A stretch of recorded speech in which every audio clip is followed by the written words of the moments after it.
Netra TV. Jumpa lagi dengan kami. Kali ini kita akan membahas soal Ibu Kota Nusantara IKN, bagaimana pendapat mereka. Presenter kami dari Pakons Hotel akan mewawancara beberapa narasumber. Silahkan Saskia. Baik, di sini kita ada dua narasumber. Yang pertama ada narasumber dari Kabupaten Papua. Kita ingin menanyakan beberapa pertanyaan nih Pak.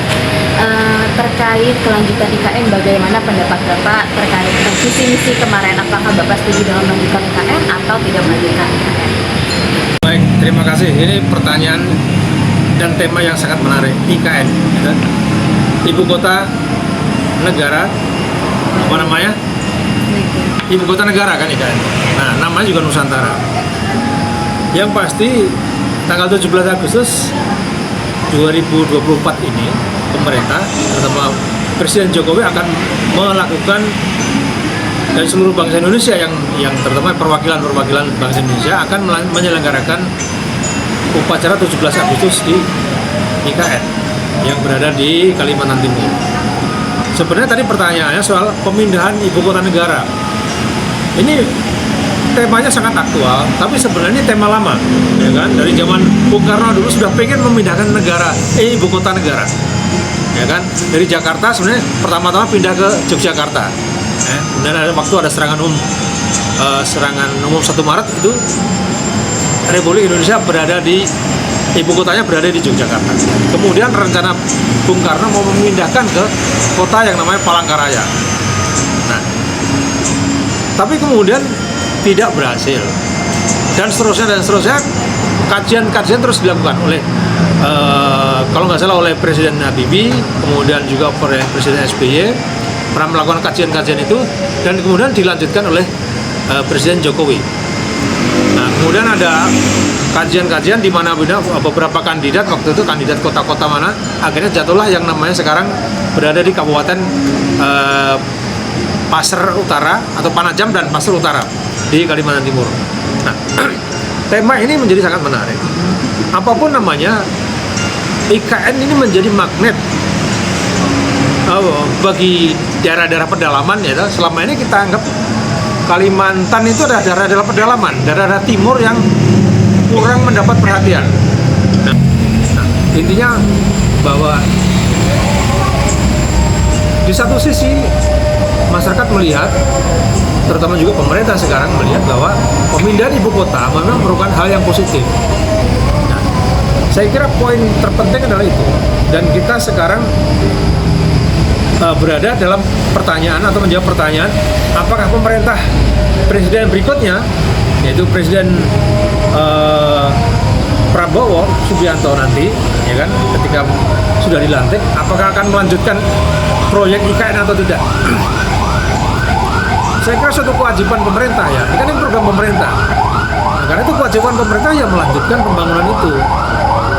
Nah, tapi bahwa ada orang yang pesimis bahwa akan berapa lama IKN akan dibangun menjadi sebuah ibu kota, tentu itu kan bertahap. Bisa 10 tahun, bisa 20 tahun, bisa 30 tahun. Nah ini yang memang harus disadari dari konsep awal bahwa IKN dipindahkan secara bertahap, ya kan? Artinya keseluruhan infrastruktur itu dibangun secara bertahap. Tidak mungkin dibangun secara sekaligus atau secara tiba-tiba karena memang kosnya juga luar biasa mahal. Apalagi ini menggunakan dana dari APBN. Saya kira itu poinnya. Jadi saya yakin Presiden yang baru akan tetap melanjutkan, tentu dengan gradasi-gradasi yang terukur, gitu. Apalagi dengan terukur secara anggaran. Saya kira itu poinnya. Pendapatnya Pak Wiwet itu sangat bagus sekali. Mungkin itu membuka ya beberapa poin yang diharapkan untuk masyarakat bisa menangkap terkait poin tersebut.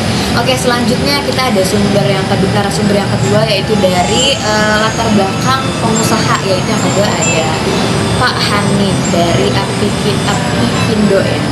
Dari Apikindo, bagaimana Bapak terkait tanggapannya dengan kelanjutan IKN ini? Diharapkan ada beberapa pendapat ya, jadi ingin tahu dengan pendapat Pak Hanif bagaimana?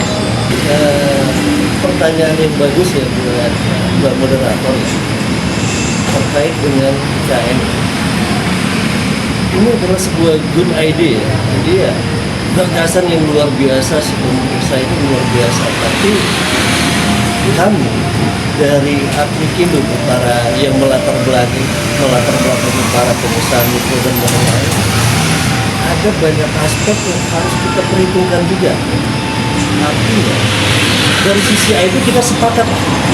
Artinya ini adalah sebuah terobosan yang tidak pernah dilakukan dari sebelumnya. Dari beberapa presiden yang lalu kita tidak pernah mendengar. Kalaupun mendengar, tidak pernah ada implementasinya. Ini sesuatu hal yang terobosan dalam konteks gagasan. Ini yang luar biasa yang saya tanggapi dari beberapa ini dari periode yang sekarang ini ya, Bapak Joko Widodo ini memang luar biasa dalam gagasan. Banyak terobosan dalam hal-hal yang lain, terutama ya infrastruktur ataupun yang banyak hal yang besar-besar yang beliau lakukan. Cuma dalam aspek ekonomi ini harus, saya rasa harus ada perencanaan yang matang, Pak. Ya, buat ya Pak Wiwit dari ini ya, bukan ya, saya sangat setuju dengan beberapa pendapat Pak Wiwit, tapi kita harus ketahui juga, Pak, yang selama ini yang kita dengar itu penganggarannya itu dari mana, Pak? Artinya yang kita ketahui selama ini kan kita mandiri, pembiayaan ibu kota negara yang luar biasa ini dibiayai oleh dari mana? Sumbernya dari mana? Dari dana mandiri kah atau dari APBN gitu? Itu yang kita khawatirkan. Kalau dari APBN itu kan pastinya menjadi beban. Menjadi beban dalam apa? Kita dalam konteks yang realnya aja, negara ini sudah menjadi beban buat APBN. Apalagi dengan sesuatu hal yang besar yang itu saya dengar itu ada beberapa ratus triliun, bahkan saya sempat mendengar sampai 600 triliun.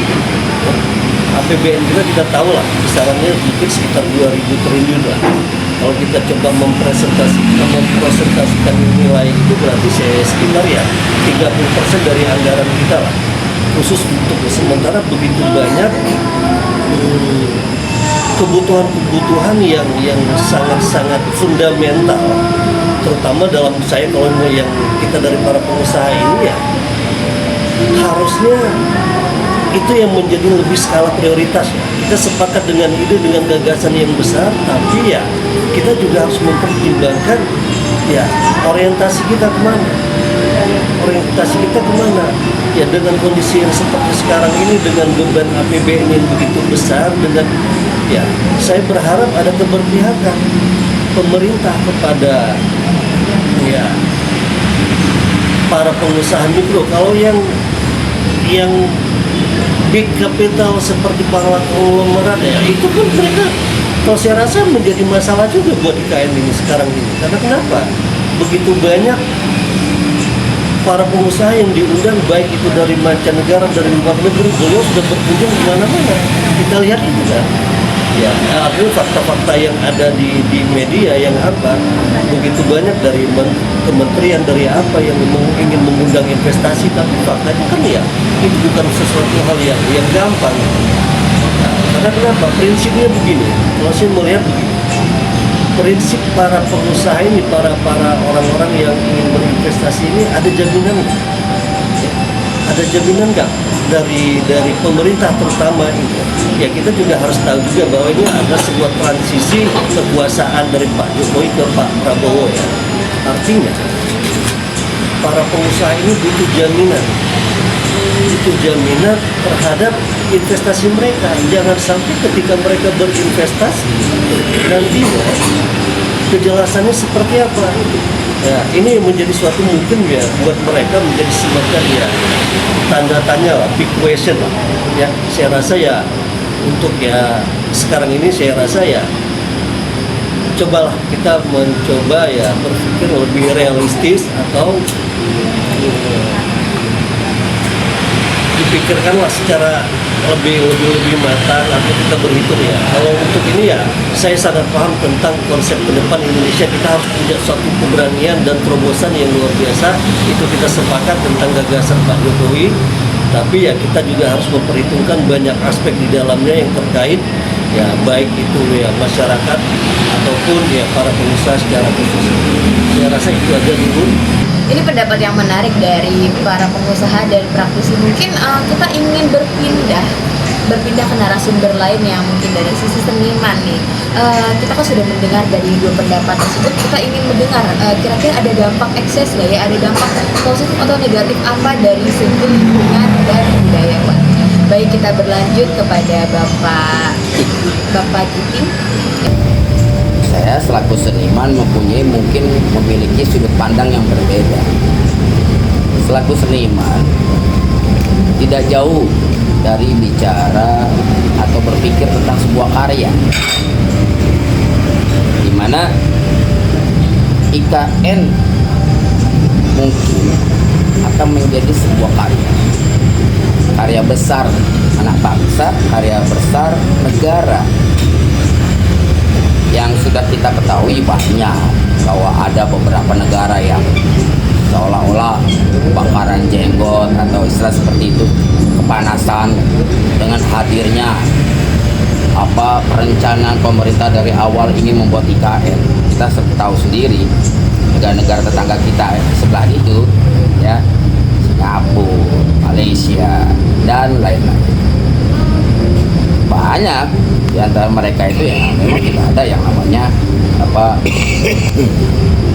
opini-opini positif tentang hadirnya IKN untuk Indonesia itu membawa dampak positifnya apa. Punya ada sebuah keinginan besar pemerintah dan punya orientasi yang baik. Kalau menurut saya untuk bangsa dan negara ini, saya tetap berpikir positif. Karena apa?